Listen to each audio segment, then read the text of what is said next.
Isang mapagpalang umaga po sa bawat isa. Ipagpaungihin niyo po na ako ay medyo naantala ng pagpasok sa ating morning devotion due to some technical problems po. Pagpaumanhin niyo po at muli po magandang umaga po sa bawat isa. Ako po si Sister Meriel mula po sa District 6 sa pangunguna ni Pastora Che Manansala. Good morning po everyone, mga kapatid. Pagpapala po sa bawat isa.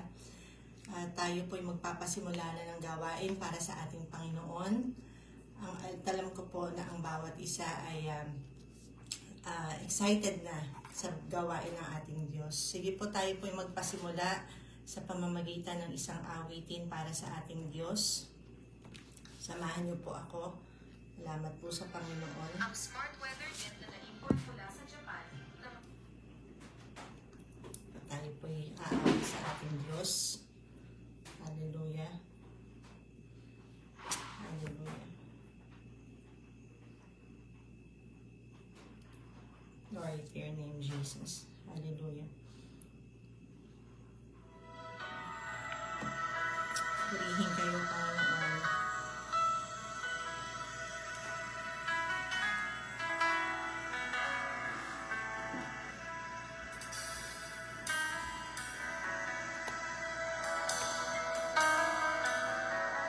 Glory to your name, Jesus. Hallelujah.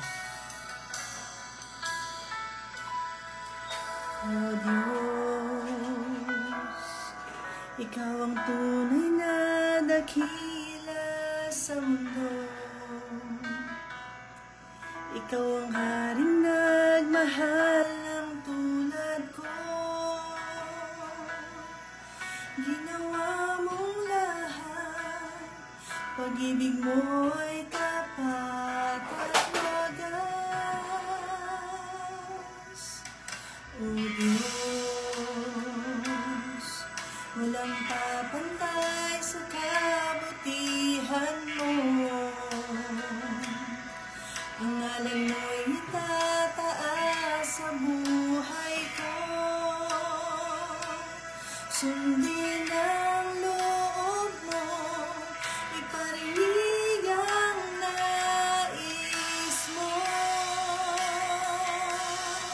Sa lahat ng panahon, Diyos ka sa amin. Sa lahat ng oras, nariyan para sa amin. Panginoong Jesus, maghari ka. Magliwanag ka sa buhay ko. Aming Ama. Yes, Lord. Hallelujah. Glory to you.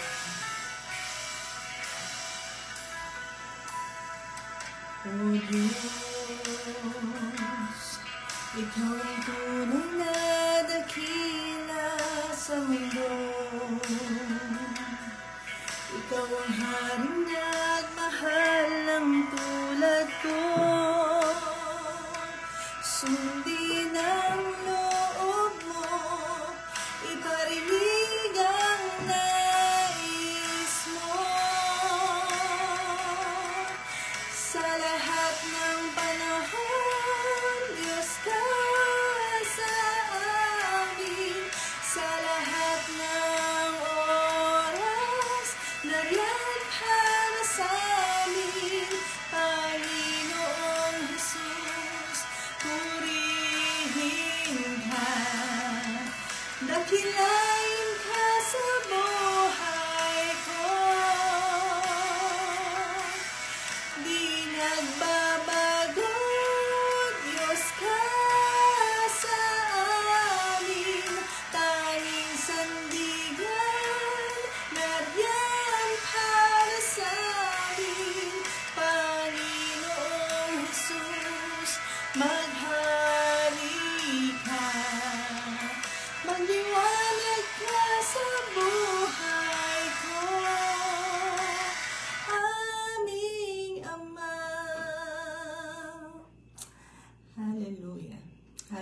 Hallelujah. Salamat sa inyo, Panginoon.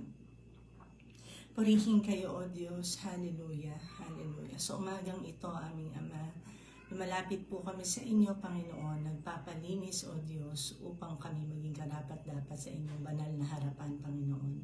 Pakalinisin niyo nga po kami ng inyong banal na dugo, O Diyos. Ang aming puso ay gawin ninyong mabuting sisidlan at taniman ng inyong mga salita sa umagang ito, Panginoon. Malaya po kayong makapagsabi ng mensahe niyo sa amin, Panginoon. Banal na Espiritu, inaanyayahan po namin ang inyong pagsama sa gawaing ito. Maraming salamat po. Pagpalain niyo po ang bawat isa na nakikibahagi sa gawaing ito, Panginoon. Sa inyo lamang ang kapurihan at ang pasasalamat, O Diyos, sa pangalan ni Jesus. Amen and Amen. Muli po, magandang umaga po sa bawat isa sa atin. At inaanyayahan ko po ang bawat isa na makipagbukas sa akin para po sa ating pagsasalusaluhan sa umagang ito sa aklat ni Habakuk 2, 3. Habakuk 2:3. Habakuk 2:3. At kung inyo na pong nasumpungan, ang sinasabi po rito, isuot mo muna ito dahil hindi pa dumarating ang takdang panahon para mangyari ito. Ngunit hindi magtatagal at tiyak na mangyayari ito. Kahit magtagal ng kaunti, hintayin mo lang dahil tiyak na mangyayari ito sa takdang panahon. Purihin po ang Panginoon sa pagkabasa ng kanyang mga salita. At ito pong talatang ito na ating binasa. At alam naman po natin, karamihan sa atin ay alam ang background ng aklat ni Propeta Habakuk. Na ito yung mga panahon na nagtatanong si Propeta Habakuk sa Panginoon kung bakit nangyayari ang lahat, bakit nagkakaroon ng kaguluhan, very chaotic yung kanyang paligid. Tinanong niya ang Panginoon bakit kailangan niyang makita ang lahat ng ito at masumpungan niya. So nagtatanong siya sa Diyos kung bakit nangyayari ang lahat ng ito. At marahil ang katanungan niya ay bakit inaalaw ng Panginoon na mangyari ang lahat ng ito sa kanyang mga lingkod, sa kanyang bayan. At makikita nga natin sa Habakuk 1:9-11, dito sa mga talatang ito, dito yung nakipag-dialogo o nakikipag-usap si Habakuk sa Panginoon. At babasahin ko lamang po, sabi dito sa Habakuk 1:9, ang sabi ni Habakuk ay, paparating ang kanilang mga sundalo, hindi pa, ito pa ang sinabi na ng Panginoong Diyos kay Habakuk. Sabi ng Panginoon, paparating ang kanilang mga sundalo na handang gumawa ng kalupitan para silang malakas na hangin mula sa silangan. Ang kanilang mga bihag ay kasindami ng buhangin. Hinahamak nila ang mga hari at mga pinuno, tinatawanan lamang nila ang napapaderang lungsod dahil kaya nila itong akyatin sa pamamagitan ng pagtambak ng lupa sa tabi nito.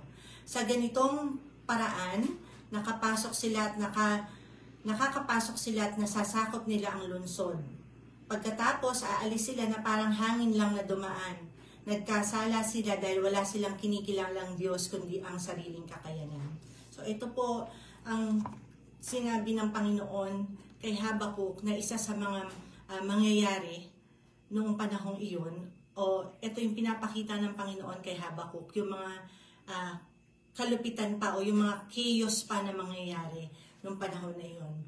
So marahil tayo din ay nasa punto ng buhay natin na nagkakaroon tayo ng mga katanungan sa ating Panginoon kung bakit nangyayari ang mga bagay sa ating buhay. May mga pangangailangan na parang hindi matugon-tugunan, may pwedeng karamdaman ang currently nagsastruggle ka na gustong-gusto mong gumaling. Merong relasyon na pilit mong inaayos, pilit mong binubuo. Merong trabaho na ang tagal-tagal mo nang hinihintay na dumating sa'yo. O merong isang gawain o parte ng iyong ministry na hanggang ngayon parang hindi tama mong nagagawa, hindi mo natatayuan ng maayos.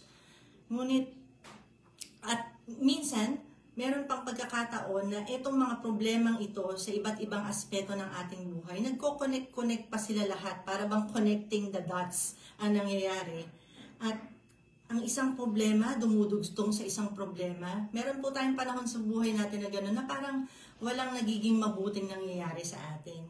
Ngunit, sabi nga po, may nabasa rin akong isang basahin na sinasabi, sometimes it gets worse before it gets even better. Na-realize niyo po yun na parang sa pagkakataon sa ating buhay, inaalaw ng Panginoon na mangyari ang lahat ng bagay na parang, Lord, pray naman ako ng pray, bakit walang nangyayari? Bakit parang lalo pang tumindi yung pagsubok sa buhay ko? Di ba po? Meron ganun eh. At gaya nga po ng mga revelation ng ating Panginoon kay Habakuk, ang sabi ng kung atin pong hihimayin ng bawat verse na ating binasa, makikita natin doon na ilaalaw ng Lord lahat ng mga consequences na mangyari.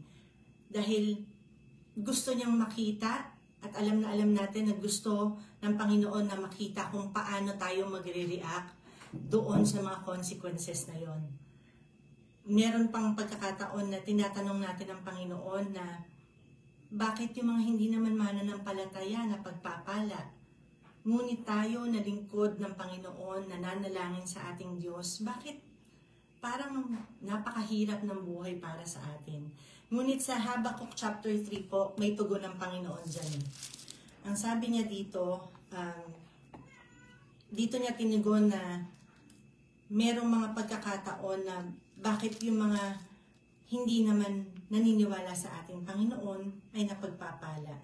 Pero ang sabi ng Diyos, maging stand firm lang, kumapit ka lang sa Panginoon at maniwala lang sa Kanya at itatawid ka niya. Yun po ang sinasabi ng ating Diyos sa mga talata dito sa Habakuk na ang sinasabi niya, but the righteous will live by faithfulness. Sa Habakuk 2 verse 4. Sabi po dito sa Habakuk 2 verse 4, tingnan mo ang mga tao. Ito po yung pinakaunang part na pinasulat ng Panginoon kay Habakuk nung inutusan niya si Habakuk na itala ang mga mangyayari sa takdang panahon. Ang sabi po niya, tingnan mo ang mga taong mapagmataas, hindi matuwid ang kanilang pamumuhay, pero ang taong matuwid ay mabubuhay dahil sa kanyang pananampalataya. Sabi po sa verse 5, ang totoo, hindi maaasahan ng kayamanan at ang mga taong mataas sa akin ay kayamanan. Sa kayamanan ay laging balisa at walang kasiyahan. Tulad nila ay kamatayan na hindi makukontento, kaya binibihag nila ang maraming bansa. Pero kukutyain sila ng mga bansang iyon sa pamamagitan ng salitang ito. Nakakatawa naman kayong nangunguha ng mga bagay na hindi sa inyo at nagpapayaman sa pamamagitan ng pandaraya. Hanggang kailan pa ninyo ito gagawin? So alam na alam po ng Panginoon, kung meron mang mga struggle sa buhay natin ngayon, merong nangungutya sa atin, may mga umuusig, may kung ano-ano mga ginagawa sa ating ating kapwa, kita po ng Panginoon lahat yan. At kung sa tingin ninyo inaalaw ng Panginoon, o napakatahimik naman ng Lord, bakit parang walang ginagawa ang Panginoon, bakit parang hindi ako pinagtatanggol ng Panginoon, maniwala po tayo at manampalataya, alam po lahat ng Panginoon yan. At ang lahat ng bagay na yan ay nakaplano na. Diba nga po ang sinasabi na sa aklat ng Roma, all things work together for good for those who love God and for those who are called for His purpose. So wag po tayong mangamba. Kung ano man kapatid ang pinagdaraanan natin ngayon, lakad lang, patuloy lang sa pananampalataya sa ating Panginoon at trust that God is in control. Tapat ang Diyos na nangako sa atin, hindi po ba? Sabi po sa Hebrews 10:23, for He who promised is faithful. Ngayon, ano-ano ba yung pangako ng Panginoon sa atin? Napakarami po, di ba?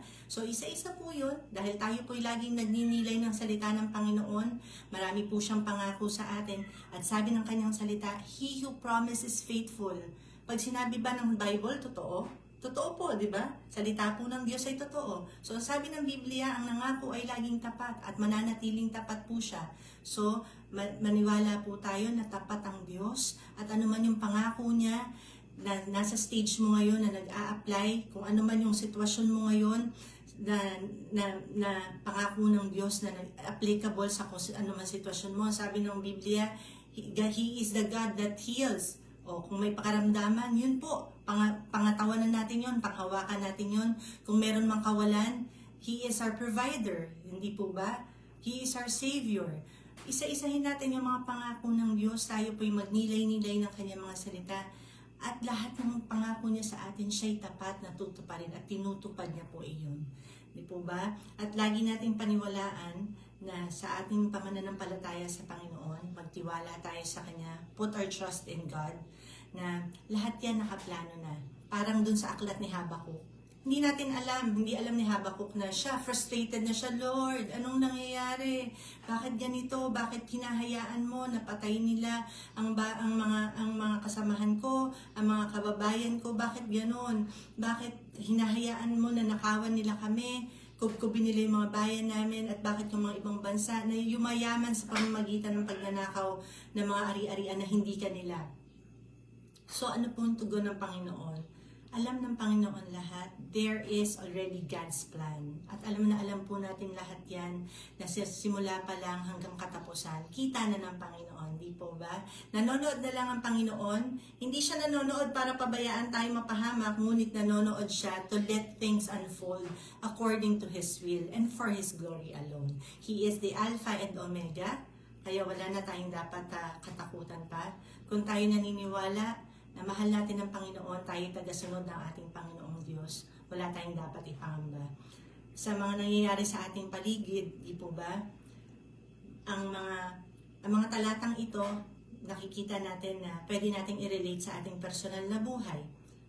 O, kung meron nga po tayo mga pinagdaraanan ngayon, maniwala tayo na Diyos ay Diyos pa rin. Kahit anong sitwasyon, kahit man ang mga bagay ay mag-turn out in our favor, or kung ang mga bagay ay would work out as planned, kung ayon sa ating plano, salamat sa Diyos, purihin ang Panginoon. Ngunit kung hindi man mangyari ito ayon sa ating hinihiling sa Panginoon, purihin pa rin ang Panginoon. Dahil siya'y mananatiling Diyos at Diyos magpakailanman. At alam niya ang lahat ng bagay na nangyayari sa bawat isa sa atin. Maaaring sa ating paligid ngayon, sa lahat ng nangyayari, hindi lamang sa ating bansa, ngunit sa buong mundo, nakikita natin may gera, may earthquake, may mga kalamidad na nangyayari, at lahat po ito ay nakatala sa Biblia. Hindi ka dapat matakot. Hindi tayo dapat matakot dahil ito'y nakatala na at ito'y nababasa na natin sa aklat ng ating Panginoon. Nababasa natin ang lahat ng ito sa Biblia at ito'y fulfillment ng promise, ng isa sa mga promise ng Panginoon sa atin. Di po ba? At tayo po ay hindi dapat matakot. Ang sabi nga ng Habakuk 2 verse 4, the righteous shall live by faith. Di po ba? But the righteous person will live by his faithfulness. So sa pamamagitan po ng ating pananampalataya, tayo patuloy na mabubuhay, tayo patuloy na magkakaroon ng buhay para po sa ating Panginoong Diyos. Hallelujah. So kung meron man po tayong pinagdaraanan ngayon, reminder lang ng Lord, while akala natin God remains silent, tama po, no? Minsan naiisip natin na ang tahimik ng Panginoon, Lord, hindi kita maramdaman. Lord, nakikita niyo po ba kung ano pong nangyayari sa akin? Bakit parang wala pong nangyayaring pagbabago at walang improvement? Pero ang sinasabi nga po, lahat po ng bagay na yan, kailangan tayo magtiwala sa Panginoon. Trust the Lord no matter what. Maniwala lang tayo, patuloy na lumakad sa Panginoon. Lagi tayong manalangin sa ating Diyos. Dahil ang lahat ng ating panalangin ay naririnig ng ating Panginoon. Alam na alam po natin yan. Napaka-faithful ng ating Diyos. Napakabuti ng ating Panginoon. Wala pong bagay na kalooban ng ating Diyos na hindi mangyayari sa ating buhay. At lahat po ng bagay na nais ng ating Panginoon ay para po sa kabutihan natin. Para po sa kaluwalhatian niya.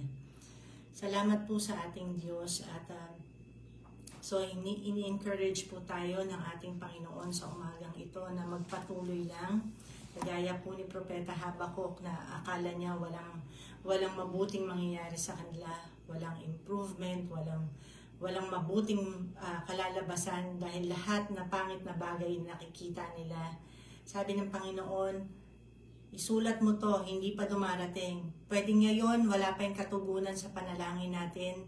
Pero sabi ng Panginoon kay Habakuk, gaya ng sinabi niya kay Habakuk, isulat mo muna ito dahil hindi pa dumarating ang takdang panahon. So tama po, no, may timeline po ang ating Panginoon. Ngayon, kung susundin natin at pipilitin natin na mga katugunan sa ating panalangin ay mangyayari in our own timeline, lalo po tayo magsastruggle, lalo tayo mahihirapan.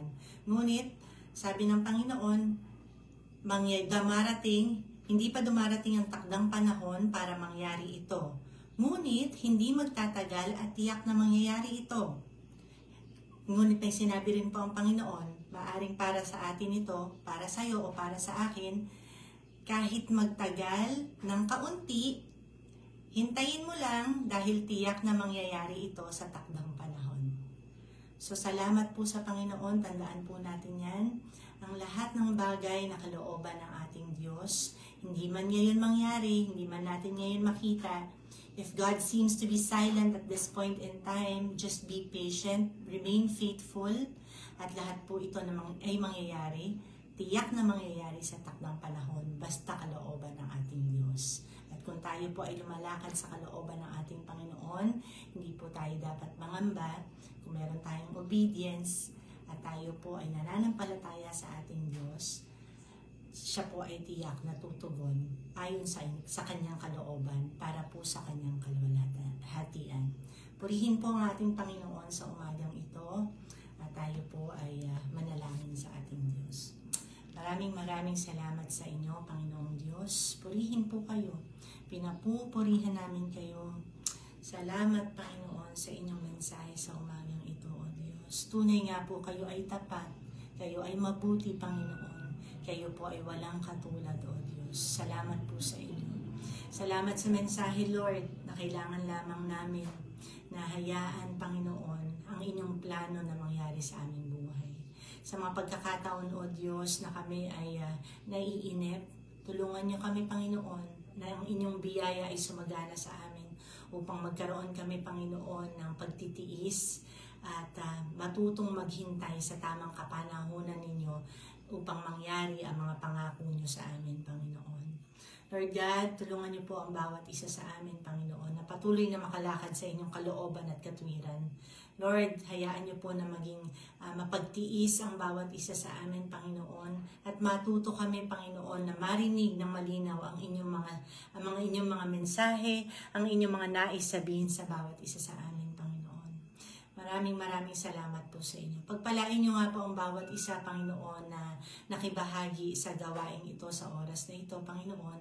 At sa mga kapatid pa, Father God, na magre-replay ng devotion na ito, patuloy po kayong mangusap sa bawat isa gaya ng ginawa niyo sa amin, Panginoon. Maraming salamat po at ang buong araw na ito, Panginoon, ay aming pong pinagkakatiwala sa inyo, O Diyos. Kayo lamang po ang siyang manguna. Kayo po, Panginoon, ang maghari at maging Diyos ng aming buhay. At hindi lamang sa oras o minuto ng buhay namin, ngunit sa lahat, Panginoon, ng pagkakataon ng aming buhay. Kayo po ang patuloy na manguna sa amin. Ang kalooban niyo lamang masunod, Panginoon, tanging kayo lamang mataas sa aming buhay, Panginoong Diyos. Maraming salamat po. Pinapupurihan namin kayo, O Diyos. Salamat po sa umagang ito, Panginoon. Ito nga po ang aming samo at pananalangin ng may pasasalamat at pananampalataya sa ngalan ni Jesus.